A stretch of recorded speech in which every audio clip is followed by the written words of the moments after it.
ಶೌಚಾಲಯಕ್ಕೆ ತೆರಳಿದ್ದ ವಿದ್ಯಾರ್ಥಿನಿಗೆ ತುಂಡಾದ ವಿದ್ಯುತ್ ತಂತಿ ತಗುಲಿ ಶಾಕ್ನಿಂದ ವಿದ್ಯಾರ್ಥಿನಿ ಸ್ಥಳದಲ್ಲೇ ಮೃತಪಟ್ಟ ಘಟನೆ ಹಳಿಯಾಳದ ತಂಡವಾಡ ಗ್ರಾಮದ ಸರ್ಕಾರಿ ಪ್ರಾಥಮಿಕ ಶಾಲೆಯಲ್ಲಿ ನಡೆದಿದೆ.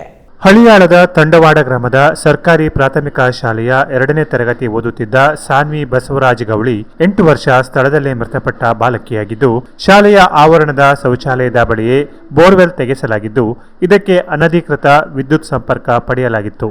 ಮುಖ್ಯ ಲೈನ್ನಿಂದ ಪಡೆದಿದ್ದ ತಂತಿ ತುಂಡಾಗಿ ಶೌಚಾಲಯದಲ್ಲಿ ಬಿದ್ದಿತ್ತು. ಬಾಲಕಿ ಮೂತ್ರ ವಿಸರ್ಜನೆಗೆ ತೆರಳಿದಾಗ ವಿದ್ಯುತ್ ಶಾಕ್ ತಗುಲಿ ಸ್ಥಳದಲ್ಲೇ ಮೃತಪಟ್ಟಿದ್ದಾಳೆ. ಶಾಲೆಯ ಮುಖ್ಯ ಶಿಕ್ಷಕರು ಅನಧಿಕೃತವಾಗಿ ವಿದ್ಯುತ್ ಸಂಪರ್ಕ ಪಡೆದಿದ್ದಲ್ಲದೆ ವಿದ್ಯುತ್ ವೈರ್ ತುಂಡಾದರೂ ನಿರ್ಲಕ್ಷ್ಯ ವಹಿಸಿದ್ದರಿಂದ ಈ ಅವಘಡ ಸಂಭವಿಸಿದೆ ಎನ್ನಲಾಗಿದೆ.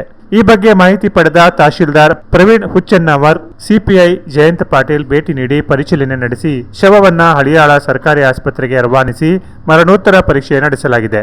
ಹಳಿಯಾಳ ಶಾಸಕ ಆರ್.ವಿ. ದೇಶಪಾಂಡೆ ಸಹ ಆಸ್ಪತ್ರೆಗೆ ಭೇಟಿ ನೀಡಿ ಕುಟುಂಬಕ್ಕೆ ಸಾಂತ್ವನ ಹೇಳಿದ್ದು, ತಪ್ಪಿತಸ್ಥರ ವಿರುದ್ಧ ಕ್ರಮ ಕೈಗೊಳ್ಳುವಂತೆ ಸೂಚಿಸಿದ್ದಾರೆ.